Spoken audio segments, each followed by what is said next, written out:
بسم اللہ الرحمن الرحیم۔ 10 نبوی کے واقعات بھی ہم سن چکے۔ جناب ابو طالب کا وصال ہے، سیدہ خدیجہ کبریٰ کا انتقال ہے، طائف کا سفر ہے، اور واپسی پہ جنات کے ساتھ نبی صلی اللہ علیہ وسلم کا قرآن سنانا ہے، ان کا مسلمان ہونا ہے۔ یہ سارے واقعات اور اس کے بعد کچھ 11 نبوی کے معاملات بھی آپ نے سماعت فرمائے۔ اس میں 11 نبوی کے اندر جو 2 بڑے واقعات ہیں اور دونوں کے اندر اسلامی تاریخ کے اندر بھی بہت کچھ اختلاف پایا جاتا ہے، یعنی ان کے اندر مختلف آراء موجود ہیں۔ وہ واقعات تو ہوئے ہیں لیکن اس کے اندر مختلف آراء پائی جاتی ہے کہ اس طرح ہوا ہے، اس طرح ہوا ہے، اس طرح ہوا ہے۔ اس میں ایک واقعہ ہے سیدہ عائشہ صدیقہ، جناب سیدنا ابوبکر صدیق کی دختر بیٹی ہیں اور نبی صلی اللہ علیہ وسلم کے نکاح میں آ رہی ہیں، اور ام المومنین انتہائی قابل قدر قابل احترام ہستی ہیں۔ ان کی عمر کے حوالے سے ہے کہ ان کی عمر 11 نبوی اعلان نبوت کیے ہوئے نبی صلی اللہ علیہ وسلم کو 11 سال ہو چکے تھے، تو ان کا نکاح ہوا ہے 11 نبوی میں نبی صلی اللہ علیہ وسلم سے، حضرت محمد صلی اللہ علیہ وسلم سے۔ تو ان کی عمر کے بارے میں ہے کہ وہ اس وقت 6 سال تھی۔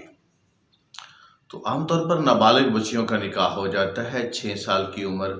میں بھی والدین کر دیتے ہیں، اور اس کے بعد ان کی پھر رخصتی کا ہے کہ وہ 9 سال کی عمر میں ان کی رخصتی ہو گئی۔ تو یہ واقعات یعنی مدینہ میں جا کر 11 نبوی کے بعد جو پہلی ہجری تھی تو وہاں پر ان کی رخصتی ہو گئی۔ تو یہ مسلمانوں کی کتاب کے اندر موجود ہے، بخاری اور باقی کتب کے اندر بھی یہ چیز موجود ہے، لیکن اس کے ساتھ ساتھ ان کی عمر کے بارے میں 16 سال اور 19 سال کی بھی آراء موجود ہیں، 22 سال کی رخصتی کی بھی آراء موجود ہیں سیدہ عائشہ صدیقہ سے، اور یہ زیادہ مناسب آراء ہیں اور ٹھیک آراء ہیں۔ ہوتا یہ ہے کہ جس طرح عیسائیوں کی کتب کے اندر حضرت عیسیٰ اور سیدہ مریم کے جو الہ ہونے کے معاملات بعد میں لوگوں نے درج کر دیے، وہ انہوں نے اس کو حرف آخر سمجھ لیا، اور جناب سیدنا یعقوب علیہ السلام اور اللہ رب العالمین کی کشتی جو ہے دونوں کی ہوتی رہی، اور فیصلہ نہ ہوا صبح تک کہ کون جیتا اور کون ہارا۔ تو یہ یہودیوں کی کتب کے اندر موجود ہے، تو انہوں نے بعد کے حالانکہ افراد نے یہ واقعہ ایڈ کیا، یہ بات ایڈ کی، انہوں نے اس کو حرف آخر سمجھ لیا۔ اسی طرح مسلمان بھی بعض اوقات اپنی جو ان کی دینی کتب ہیں ان کے اندر کوئی بات آ جاتی تو اس کو حرف آخر سمجھتے ہیں، حالانکہ ایک چیز ہے، چونکہ ختم نبوت ہے نبی صلی اللہ علیہ وسلم پر اور ختم وحی بھی ہے، تو اس وحی کی حفاظت کی ہے رب العالمین نے، اور وہ قرآن ہے۔ قرآن کے اندر جو بات ہے وہ تو حرف آخر ہے، جو آ گیا وہی ہے، لیکن اس کے علاوہ جو باقی انسانی تصانیف ہے جنہوں میں انہوں نے کوشش کی ہے، بہت محنت کی ہے، اس میں بہت ساری باتیں ایسی بھی ہو سکتی ہیں جو نبی پاک صلی اللہ علیہ وسلم کی، حضرت محمد صلی اللہ علیہ وسلم کی طرف منسوب ہیں اور درست ہوں، اور بہت ساری ایسی باتیں بھی ہو سکتی ہیں جو آپ کی طرف منسوب ہوں اور درست نہ ہوں۔ تو یہ دونوں باتیں اس میں احتمال موجود ہوتا ہے، اور بعض اوقات مسلمان جو ہیں وہ اس پہ اڑ جاتے ہیں، اس اڑنے سے پھر مسائل اور خرابیاں آگے جنم لیتی ہیں اور پیدا ہوتی ہیں۔ تو سچ یہی ہے کہ یہ بات بادی نظر میں عجیب و غریب ہے، بلوغت نہیں ہے، کم سنی کی بچی ہے، تو وہ 16 سال، ایک لفظ جو ہے اگر اس کے ساتھ آپ عشرون کو آپ حذف کر دیں تو وہ عشر کا جو لفظ ہے وہ 10 کے معنی میں آتا ہے، تو عشر کا لفظ موجود ہو تو وہ 16 سال اور 19 سال بن جائیں گے، اور عشر مسٹیک ہو جائے کہیں تو وہ 6 اور 9 کا انسا رہ جاتا ہے۔ تو اس طرح سے یہ کہیں کوئی مسٹیک ہوئی ہے یا بیان کرنے میں یا لکھنے میں یا کہیں، جس کی وجہ سے یہ آپ کی عمر ہے، تو زیادہ مناسب صائب رائے وہی ہے کہ آپ کی عمر بلوغت کی تھی، جب نبی صلی اللہ علیہ وسلم سے آپ کا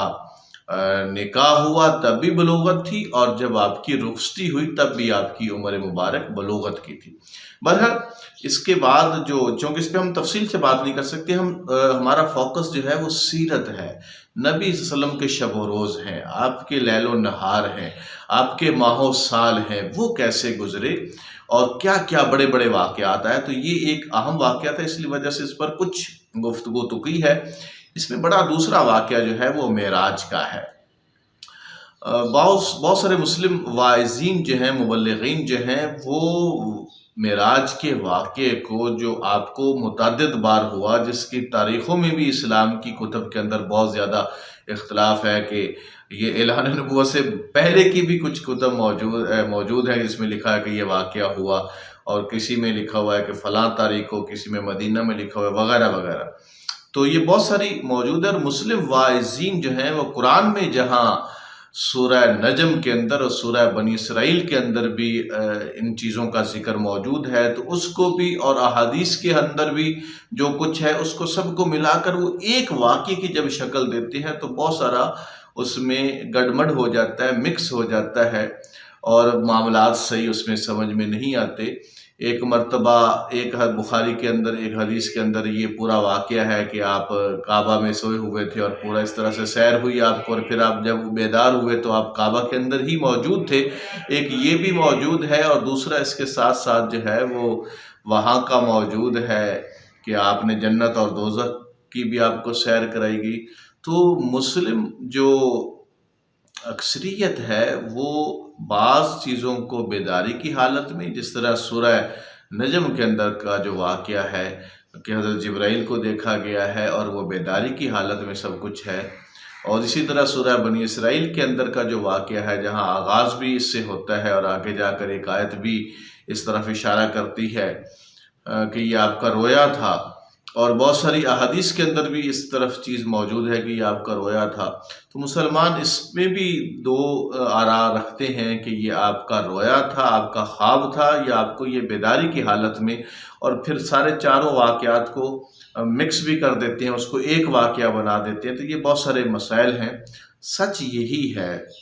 اللہ رب العالمین تو اس بات پر قادر ہے کہ وہ بیداری کی حالت میں جاگتے ہوئے جسم کے ساتھ لے جائے. اللہ کی قدرت سے تو یہ کوئی بھی چیز بعید نہیں ہے. مسئلہ صرف یہ ہے کہ دیکھنا ہے کہ یہ واقعہ اصل میں ہوا کیسے ہے، اور اس کے بارے میں شواہد کیا ہے.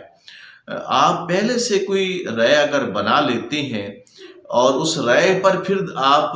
دلائل ڈھونڈتے ہیں، یا قرآن کی آیت کو اس طرف موڑتے ہیں یا حدیث کو اس طرف موڑتے ہیں، تو وہ ایک علیحدہ بات ہے. ایک یہ ہے کہ آپ پہلے سے رائے نہ بنائیں، جو قرآن کی رائے ہے، جو قرآن آپ کو بتانا چاہتا ہے، سمجھانا سکھانا چاہتا ہے،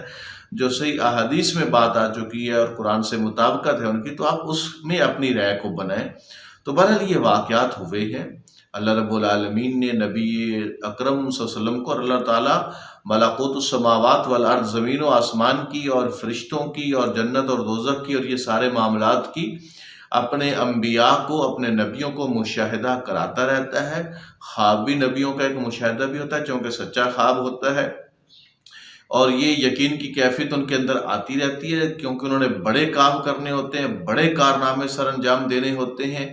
اس وجہ سے یہ سارے مشاہدات جو ہیں یہ ان کے لیے ہوتے ہیں، اور حضرت محمد صلی اللہ علیہ وسلم کو بھی یہ مشاہدات ہوئے ہیں. معراج کا بھی ہوا ہے، نماز کا بھی معاملہ وہاں پر موجود ہے. آپ یوں کہہ سکتے ہیں کہ 11 نبوی کو ہی